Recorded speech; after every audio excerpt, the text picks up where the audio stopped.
friends, welcome back to Pink's Kitchen Tamil. இன்னைக்கு நம்ம carrot juice எப்படி செய்யறதுன்னு தான் பார்க்க போறோம். கேரட்ல நிறைய சத்து இருக்கு. சோ இந்த சம்மருக்கு இது மாதிரி ஹெல்தியான ரிஃப்ரெஷிங்கான ஜூஸ் நிறைய சேர்த்துக்கோங்க. ரொம்ப ஈஸியா பண்ணிடலாம். சோ இந்த ரெசிபியை பார்க்கறதுக்கு முன்னாடி இதுக்கு தேவையான பொருட்கள் என்னென்னன்னு பார்த்துட்டு வந்துடலாம். ஒரு ஜூஸர் ஜார்ல 2 கேரட்டை துருவி சேர்த்துக்கோங்க. நீங்க துருவி சேர்த்துக்கலாம், இல்லாட்டி பொடிசா கட் பண்ணி கூட சேர்த்துக்கலாம்.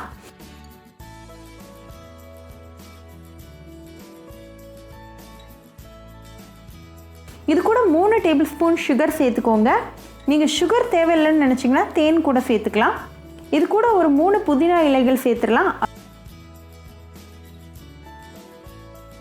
அப்புறமா ஒரு லெமனோட ஜூஸ் சேர்த்துக்கோங்க. ஃபைனலாக 1.5 கப் தண்ணி சேர்த்துட்டு நல்லா பிளெண்ட் பண்ணிடுங்க.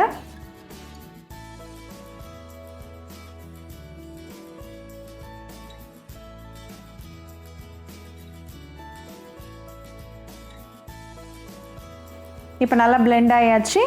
ஒரு பவுலில் ஸ்ட்ரெயினர் வச்சுட்டு ஜூஸை ஸ்ட்ரெயின் பண்ணிடுங்க. நமக்கு கேரட்டோட பல்ப் எதுவுமே தேவையில்லை.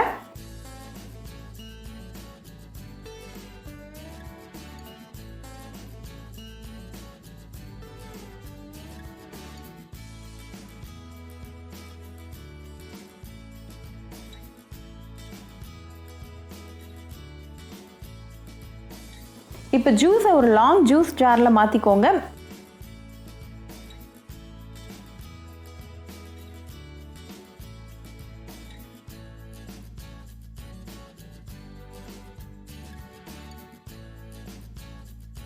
ஒரு ஸ்லைஸ் லெமன் வச்சு டெக்கரேட் பண்ணலாம். ஆல்சோ நீங்கள் கொஞ்சமாக புதினா இலைகள் சேர்த்துட்டு நல்லா சர்வ் பண்ணுங்கள்.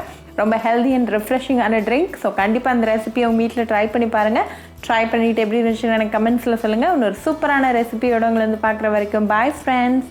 உங்களுக்கு இந்த வீடியோ பிடிச்சிருந்தா பிங்க்ஸ் கிச்சன் தமிழுக்கு லைக் பண்ணுங்கள், ஷேர் பண்ணுங்கள், கமெண்ட் பண்ணுங்கள் அண்ட் மறக்காமல் சப்ஸ்கிரைப் பண்ணுங்கள். கூடவே பெல் ஐக்கானையும் கிளிக் பண்ணிக்கோங்க. அப்போ தான் நான் போடுற வீடியோஸ் எல்லாம் உங்கள் நோட்டிஃபிகேஷனில் வரும். உங்களுக்கு ரெசிபிஸ் இங்கிலீஷில் பார்க்கணும்னா பிங்க்ஸ் கிச்சன் சேனலை பாருங்கள். சேனலோட லிங்க் நான் அந்த டிஸ்கிரிப்ஷன் பாக்ஸில் கொடுக்குறேன். மறக்காமல் செக் பண்ணுங்கள். இன்னொரு இன்ட்ரெஸ்டிங்கான ரெசிபியோட உங்களை பார்க்க வர வரைக்கும் பாய் ஃப்ரெண்ட்ஸ்.